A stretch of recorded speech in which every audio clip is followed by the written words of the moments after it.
আজকে সকালটা শুরু করলাম দেখো মাকে দিয়েই। মা হচ্ছে সকালবেলা বসে সবজিগুলো কাটছে। মা কিছুটা কাটুক, তারপরে আমি কাটবো। আর এদিকে দেখো ভাত বসানো হয়েছে। আচ্ছা বন্ধুরা, তোমরা সবাই কেমন আছো? আশা করি সবাই খুব ভালো আছো। আমিও খুব ভালো আছি। আমার চ্যানেলে তোমাদের জানাই সবাইকে স্বাগত আর অনেক ভালোবাসা। এই দেখো, তারপরে ভাই চলে গেছিলো বাজারে, বাজার নিয়ে এসছে লোটে মাছ, ভোলা মাছ আর মাংস। ছেলে অনেক দিন ধরে বায়না করছে। আর ওখানে হচ্ছে কলমি শাক, কুমড়ো, আর এই যে নিরামিষ তরকারিটা পরে আমি কেটে দিয়েছিলাম। মা তারপরে নিরামিষ তরকারিটা বসাচ্ছে। ও ওখানে আবার রসুনও আছে, বলেছিলাম রসুন আনতে। এই যে তারপরে আমি আবার সবজি কাটতে বসে গেলাম। ওই ডাটা নিরামিষ তরকারিতে দেবে বলে তাড়াতাড়ি করে কাটছি। আর ওখানে ভাই মা আমরা সবাই একটু দরকারি কথা বলছিলাম, এর জন্য এখন ভয়েস দেওয়া হচ্ছে। এই যে তাড়াতাড়ি করে। আর এই ডাটাগুলো না মিষ্টি মিষ্টি লাগে জানো, তরকারিতে দিলে খেতেও কিন্তু স্বাদ লাগে, খুব সুন্দর লাগে খেতে। এখন এই তরকারিটা বসিয়ে নিয়ে তারপর এক এক করে সকালে সবার খাওয়া হবে। কিন্তু সকালে কারো খাওয়া হয়নি, এখন সকালে সবাইকে খেতে দেবো। আবার এদিকে ছেলের এসছে জ্বর, জানো না, ছেলেটার শরীর ভালো না। আবার এই যে এইগুলো গুছিয়ে দিয়ে যে খাওয়া দাওয়া হয়ে গেছে, বাসন কটা মেজে নিয়েছি, তার আগেই এই যে মাছ মাংস সব ধুয়ে রেডি হব। রেডি হয়ে যাব ছেলেকে ডাক্তার দেখাতে। আবার সকাল থেকেই তো বললাম জ্বর এসছে ওর।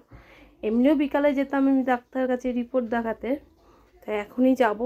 দেখি ছেলেকে ডাক্তার দেখিয়ে নিয়ে আসি। এবার কাজ তো গুছিয়ে দিয়ে ধুয়ে যেতেই হবে, কেন মা একা একা কত করবে, পারে নাকি একা একা। এই জন্য আমি এখন এগুলোরে ধুয়ে শুধু মাংসটা আর লোটে মাছটা রান্না হবে, আর মাংসটা করা হবে। ভোলা মাছটা ফ্রিজে ধুয়ে রেখে দেব। তারপরে তো আর যাই দেখি ডাক্তার আজকে কী বলে রিপোর্টে। এবার তো রিপোর্ট তো আমরা কেউ অত বুঝি না, না ডাক্তারবাবুকে না দেখালে কী করে বুঝবো আমরা রিপোর্ট। এই যে মাংসটা ধুচ্ছে। আর রসুন দাও, এই বিড়ালটা খুব বদ। এই বিড়ালটা শুধু হচ্ছে ইয়ে করে। এই যে এখন আমি কিন্তু ডাক্তার দেখিয়ে চলে এসেছি। ডাক্তার এখানে ফোনে কোনো ভিডিও করতে পারিনি, তাড়াহুড়া ছিল। আর ডাক্তারের দোকানটা ফাঁকা ছিল, তাড়াতাড়ি হয়ে গেছিলাম। আর আমি তো জানি ডাক্তারবাবু 1টা পর্যন্ত বসে, এই জন্য 12:30 পৌনে 1টায় বেরিয়েছি। যে ডাক্তারবাবুকে কিন্তু ফাঁকাই পেয়েছি। আর রিপোর্টে কী ধরা পড়েছে জানো?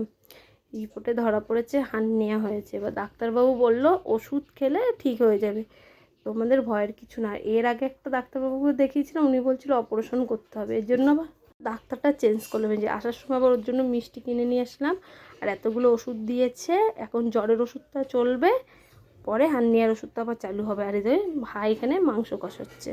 ভাই আবার দেখাচ্ছে বৌদি লেগ পিসটা তুমি খাবা, এই দেখো কি সুন্দর রান্না হয়েছে, কালারটা দেখেছো কি সুন্দর হয়েছে। তোমরা কমেন্টে জানিও মাংসর কালারটা কেমন হলো।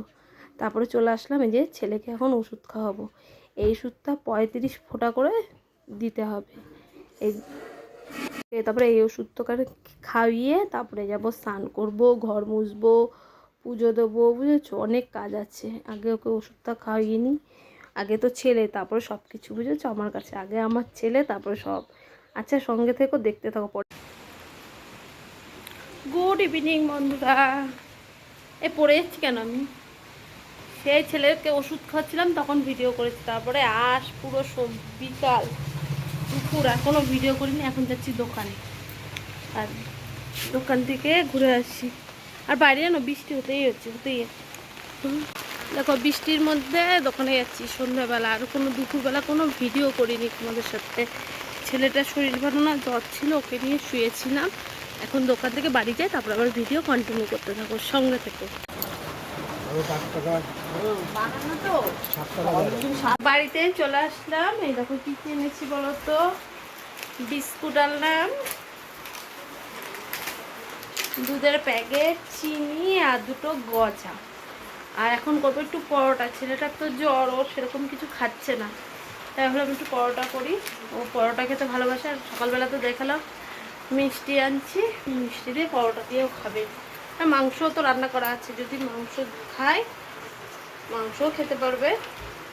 তারপরে তোমাদের দাদা ভাই আর ভাই গেল ডাক্তারের কাছে, ফোনটা দেবো চার্জে, বুঝেছো। ওরা ডাক্তারের কাছে গেল, তারপরে চা করবো। ওরা দুটো আগে পরোটা করে দিই, তারপরে চা করবো। আর এদিকে তখন কি রুটি রুটি খাবা? আচ্ছা রুটি করে দেবো। ওই এখন বলছে রুটি খাবো। আচ্ছা সঙ্গে থেকো বন্ধুরা। এই দেখো এখন ময়দা দিয়ে রুটি করব। কি বাবা? রুটি তো করছি। না আটা নেই তো, ওই যে ময়দা দিয়ে করি।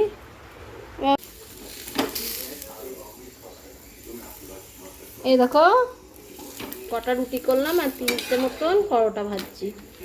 ছেলে পরোটা খাবে, ছেলের জন্য পরোটা, আর আমরা দেখি চা দিয়ে রুটি দিয়ে খাবো। ঠিক আছে, দেখো কি সুন্দর ফুলছে, দেখো পরোটা এখন একটু চেপে চেপে দিচ্ছি। দেখো অল্প করে তেল দিয়েছি, বেশি তেল দিইনি, কমিয়ে দিই। হ্যাঁ গ্যাসটা আমি। আর এই যে এখানে একটা আছে, এটা ভাজা করবো, তাহলেই হয়ে যাবে। সন্ধ্যেবেলার টিফিনটা কিন্তু খুব সুন্দর হয়ে গেল ছেলের বায়নাতে। আচ্ছা পরে এই যে চলে এসেছি, খেয়ে না বাবা। এই যে ছেলেকে দেবো, দুটো দেবো রুটি, 3টে আছে, 2টো রুটি খাও, একটা পরোটা খাবা। খেয়ে নয় নাও, আমি খাওয়াই দিতে পারবো না। আর একটা মিষ্টি আছে, আবার পরে দেবো। হ্যাঁ ওকে খাওয়িয়ে নি, ওই যে এখন বলছে খাইয়ে দাও, খাওয়িয়ে নি তারপর তোমাদের সামনে আসছি। এই দেখো ছেলেকে খেতে দিয়ে দিচ্ছি, ওখানে মাংসর ঝোল দিচ্ছি 1 পিস আলু দিয়ে, আর ওই যে মিষ্টি দিয়ে রুটি দিয়েও খা। এখন আমি মেশিনে বসবো। এই দেখো কালকের এই রাত্রেবেলা এই খরগোশগুলো করেছি, আর এগুলো করা আছে, এগুলো এখন বসে বসে থাবা লাগাবো। দেখো অনেক মাল আছে, এখন বসে করি। এখন 8টা বাজে, 9টা 10টা অবধি কাজ করি একটা না, পরে আবার তোমাদের সামনে দেখা করছি। এই দেখো আমি এখন কাজে বসে নিই, একটু কাজ করে নিই। আর এখনও চা করিনি, চা খাইনি। তোমাদের দাদা ভাই আসুক, তারপরে একসাথে চা খাবো। ও 9টা বাজুক 10টা বাজুক, তাও বাড়িতে আসবে, একটু চা না খেলে ওর ভালো লাগবে না। খেয়ে নে। হ্যাঁ আচ্ছা বন্ধুরা সঙ্গে থাকো, দেখতে থাকো, আমার পরে আসছি তোমাদের সামনে। আর ওই যে টিভিতে কার্টুন চলছে, ওকে আবার ওষুধ খাওয়াতে হবে, দেখি খেয়ে নিক আগে, এই জন্য আজকে তাড়াতাড়ি দিয়ে দিলাম খেতে। আমি খেয়ে নে, একবারে ঠিক হজম হয়ে যাবে। রাত্রে যদি কিছু খায় 1 গাল 2 গাল ভাত খাইয়ে দেবো না। আচ্ছা সঙ্গে থাকো, দেখতে থাকো। এই দেখো বন্ধুরা, তোমার দাদা ভাই আসলো, ডাক্তার দেখিয়ে তারপরে 2 কাপ চা করলাম, না 4 কাপ চা ওদিকে মা বাবাকে দিয়ে এসেছি। চা খেয়ে বসে গেছি মেশিনে। দেখো মালগুলো তারপরে কমপ্লিট হয়ে গেছিলো। এখন বাজে রাত 11টা, তোমাদের বললাম না 11টার মধ্যে মালগুলো সব কমপ্লিট করবো। এবার কি করবো না, বিছনাটা ভালো করে ঝাড়বো, ঘর ঝাড় দেবো, দিয়ে আমরা রাত্রের ডিনার করতে বসবো। তোমরা সঙ্গে থাকো, আবার পরে আসছি। বন্ধুরা তোমরা তো দেখলাম মাল করলাম, মাল করার পরে ঘর দৌড়ের যে অবস্থা থাকে বলার মতো, সব গুছিয়ে এখন আমরা খেতে বসে গেছি। আর যে মাংস এই দিয়ে আজকে রাতের খাওয়াটা কমপ্লিট করলাম। তারপরে খাওয়া দাওয়া হয়ে এঁঠো জায়গাটা মুছলাম, মুছে এবার ছেলেকে বসবো ওষুধ খাওয়াতে এক এক করে। আর ওই পুরি ওষুধটা খেতেই চায় না, কেন জানো? হচ্ছে এটাগুলো তো হোমিওপ্যাথি ওষুধ, আমি তো অ্যালোপ্যাথি দেখাইনি, হোমিওপ্যাথি দেখিয়েছি। এর জন্য এইসব ওষুধগুলো একটু তিতো তিতো হয়, তো ওই জন্য ওরকম করে। খাওয়ানো হয়ে গেলে এক রকম, এই যে চলে আস না আর এক রকম ওষুধ খেতে। এটা হচ্ছে লিকুইড, এটা হচ্ছে 35 ফোঁটা খাওয়াতে হবে 1 কাপ জলের মধ্যে। আর এখন জ্বরটা নেই, গাটা তো একটু ছ্যান করছে ওর, তা ওষুধটা খাওয়িয়ে নিই, খাওয়ানো ভালো। তখন কটা বেজে জানো? 12টা বাজে। ওষুধটার নিয়ম খাওয়ানো হচ্ছে 4 বার, এই 4 ঘন্টা 5 ঘন্টা পর পর। এবার কোর্সটা তো কমপ্লিট করতে হবে না, তাই ওকে ওষুধটা দিই। এবার ভাই চলে যাবে ওই ঘরে, আমরা বিছনা করব, করে তারপর শুয়ে পড়বো। তা আমার শুতে শুতে দেরি আছে, এডিট করতে হবে, তো এডিট করব, ভয়েস দেব, তারপরে আমি ঘুমাবো। এইটুকুনি কাজ তো কমপ্লিট করতে হবে না। আজকের ভিডিওটা যদি তোমাদের ভালো লেগে থাকে কমেন্ট করতে ভুলো না, কিন্তু কমেন্ট করবা, খারাপ লাগলেও কমেন্ট করবা, ভালো লাগলেও কিন্তু কমেন্ট করবা। এই ছেলেকে ওষুধটা দিয়ে দিই। আজকের মতন টাটা, নতুন একটা ভিডিওর সাথে তোমাদের সাথে দেখাবো। আর অনেক আমার কিন্তু ভিডিও দেখছো, কেউ চ্যানেলটা সাবস্ক্রাইব করছো না, প্লিজ সাবস্ক্রাইব করো, আমার পাশে তো কাজ করো। Good night.